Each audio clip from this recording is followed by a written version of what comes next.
បាទជំរាបសួរលោកគ្រូថ្ងៃនេះខ្ញុំបាទឈ្មោះសឹងសំណងហើយទី33មកពីថ្នាក់ D ខ្ញុំបាទនឹងនិយាយអំពីជំពូក4ការវាយតម្លៃបែបត្រត្រង់ក្នុងពេលបង្រៀនឬថា embedded formative assessment បាទអញ្ចឹងដើម្បីយើងនិយាយបានយើងត្រូវយល់ថាអ្វីទៅជា embedded formative assessment ហ្នឹងបាទអញ្ចឹង formative assessment គឺជាដំណើរការនៃការប្រមូលភស្តុតាងរៀនសូត្ររបស់សិស្សនិងការផ្ដល់មតិកែលម្អត្រឡប់មកវិញបាទជាពិសេសគឺយើងជាការសម្រួលយុទ្ធសាស្ត្របង្រៀនឬក៏វិធីសាស្ត្របង្រៀនដើម្បីបង្កើនសមិទ្ធផលសិក្សារបស់សិស្សបាទអញ្ចឹងធម្មតាយើងធ្វើគឺមានគោលបំណងបាទតើគោលបំណងអីបាទគឺគោលបំណងយើងក្នុងការធ្វើ formative assessment នេះគឺយើងមានគោលបំណងដើម្បីបង្រួមគម្លាតរវាងអ្វីដែលសិស្សត្រូវដឹងនិងកម្រិតនៃចំណេះដឹងបច្ចុប្បន្នរបស់ពួកគេតើពួកគេមានចំណេះដឹងបែបណាពួកគេទទួលយកបានបែបណាហើយយើងត្រូវបន្ថែមយ៉ាងម៉េចដើម្បីឲ្យកាន់តែល្អបាទចំណុចទី2គឺវត្តនៃការវាយតម្លៃបែបត្រត្រង់បាទអង់គ្លេសថា formative assessment cycle បាទវត្តនេះមានថាការវិលចុះឡើងវិលជុំចុះឡើងចាំភ្លេចចាំរៀនថ្មីបង្កើតចាស់ភ្លេចថ្មីចូលមកវត្តជុំរហូតបាទអញ្ចឹងដំណើរការនេះគឺជាដំណើរការដែលប្រព្រឹត្តទៅដូចជាទី1មានការប្រមូលភស្តុតាងបាទការប្រមូលភស្តុតាងតាមរយៈការសង្កេតមិនផ្លូវការសំណួរផ្ទាល់មាត់និងលំហាត់ផ្សេងបាទការសង្កេតមិនផ្លូវការសង្កេតពេលណាបាទគឺពេលរៀនបង្រៀនទៅនឹងអត្តចរិតអ្វីដែលយើងមិនមានក្នុងกระดาษឬក៏ជាការប្រឡងបាទសំណួរផ្ទាល់មាត់យើងអាចសួរគ្រូសួរសិស្សឆ្លើយសួរទៅសួរមកជាអន្តរកម្មរវាងគ្រូនិងសិស្ស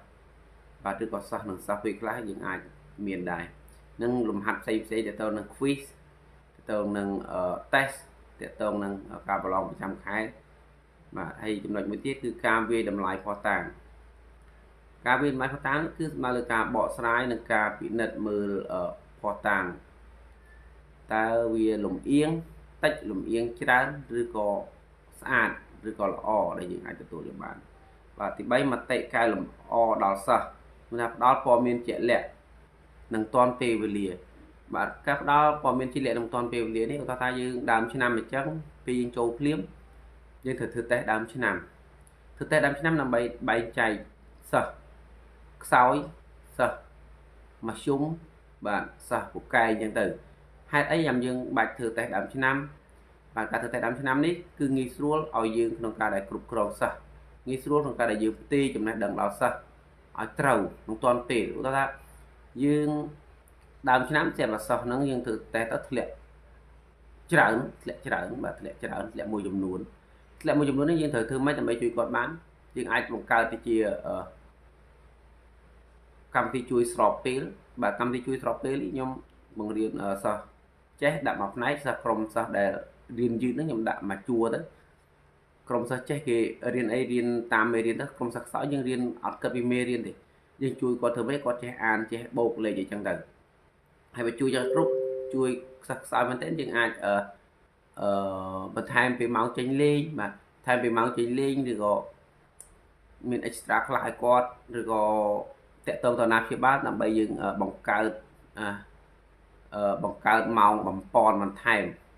ដែលគាត់មានពេលណាមួយសម្រាប់សិស្សរៀនយឺតហ្នឹងបាទ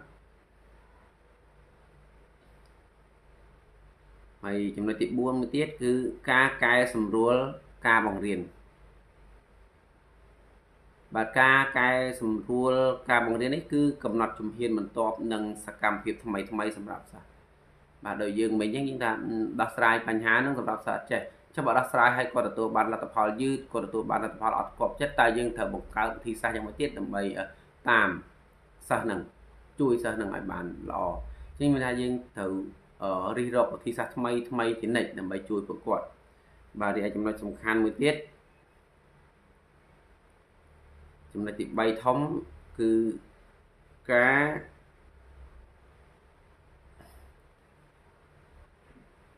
ប្រភេទនៃការវាយតម្លៃបែបត្រង់បាទការវាយតម្លៃក្នុងពេលបង្រៀន embedded ហ្នឹងគឺធ្វើឡើងក្នុងពេលកំពុងបង្រៀនជាក់ស្ដែងតែម្ដងតើសិស្សទទួលបានបានលើកដៃឬក៏ស្ងាត់ឈឹងឬក៏គាត់សប្បាយចិត្តក្នុងការរៀនឬក៏រញ៉េរញ៉ៃមិនយកចិត្តទុកដាក់ឬក៏គាត់អត់ចូលយើងអាចដឹងភ្លាមតែម្ដងតាមរយៈអីគេកាត់ឡើងដោយឯងតាមរយៈការសន្ទនាជាមួយសិស្សបាទយើងអាចដឹងសួរសំណួរគាត់ទៅតាមការគ្រោងទុកបាទ plan បាទ plan គម្រោងបាទការប្រើប្រាស់សំណួរឬកិច្ចការដែលបានរៀបចំទុកជាមុននៅចំណុចណាមួយនៃមេរៀនបាទបន្តទៀតណាការវាយតម្លៃផ្អែកលើលទ្ធផលសរុប summative base បាទការប្រើប្រាស់តេស្តឬកិច្ចការផ្ទះដើម្បីផ្ដល់មតិកែលម្អនៅពេលក្រោយបាទចំណុចនេះគឺសំខាន់សម្រាប់កិច្ចការផ្ទះបាទសម្រាប់ការប្រើតេស្តបាទដើម្បីកែលម្អបាទអញ្ចឹងរៀនយើងអាចមើលលើសកម្មភាពលទ្ធផលរបស់គាត់យើងអាចមើលលើលទ្ធផលនៃការប្រឡងរបស់គាត់បូកបញ្ចូលគ្នាដើម្បីយើងវាយតម្លៃគាត់បានដើម្បីយើងធ្វើការសរុបមកវិញបានបាទរីឯទី4ធំគឺការសង្កេតឥរិយាបថមិនមែនពាក្យសម្ដីបាទឡើយនេះចម្លែកបាទការសង្កេតឥរិយាបថមិនមែនពាក្យសម្ដីបាទអញ្ចឹងយើងត្រូវសង្កេតមើលដូចម្ដេចបាទទី1ទឹកមុខ facial expression បាទដើម្បីដឹងពីការយល់ដឹងឬការភ័ន្តច្រឡំរបស់សិស្សបាទទី2ភាសាកាយវិការ body language បាទដូចជាការអង្គុយត្រង់ខ្លួនឬការលើកដៃជាដើមបាទមួយទៀតក្រសែភ្នែកបាទ eye contact បាទបង្ហាញពីការយកចិត្តទុកដាក់និងទំនុកចិត្តយើងមើលតើគាត់យកចិត្តដាក់អត់គាត់មានទំនុកចិត្តអត់ក្នុងការរៀនក្នុងការដែលលើកដៃឆ្លើយបាទឬក៏យល់មេរៀននេះជាដើមមួយទៀតសំឡេងបាទសំឡេងដូចជាការដកការបាទដូចជាទឹកដមសំឡេងការដកដង្ហើមធំការសង្កត់ធ្ងន់បាទនេះយើងអាចបញ្ជាក់បានដែរ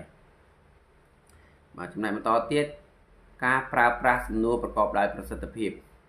បាទតើសំណួរណាយើងគួរធ្វើនិងសំណួរណាយើងមិនគួរធ្វើបាទសំណួរដែលគ្រូគួរអនុវត្តគួរធ្វើមានដូចជាសួរឲ្យបានច្បាស់លាស់ខ្លីខ្លឹម